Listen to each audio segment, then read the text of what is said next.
Welcome back to our noble lineage here on Supreme Master Television.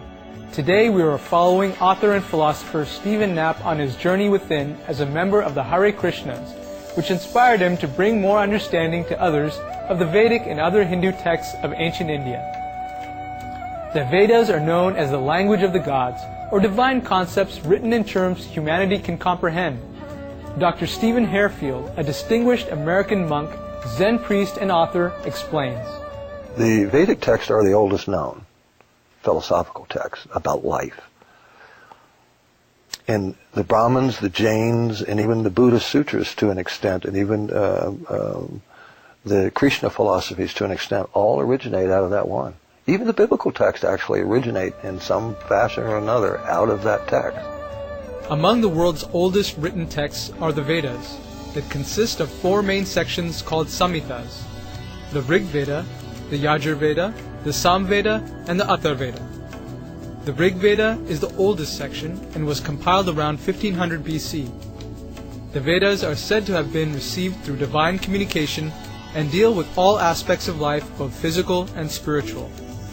Stephen Knapp has devoted a large portion of his life to the study and practice of these blessed scriptures. The word Veda means knowledge, and Vedanta means the end of all knowledge.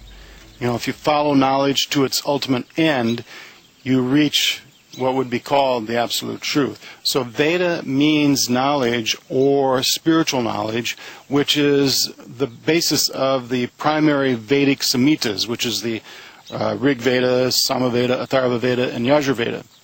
But then beyond that, those essential spiritual truths which were found in those books were then elaborated, like into the Upanishads, the Vedanta Sutras, then on into the Puranas, with books like the Ramayana and the Mahabharata, of which the Bhagavad Gita is a chapter of it.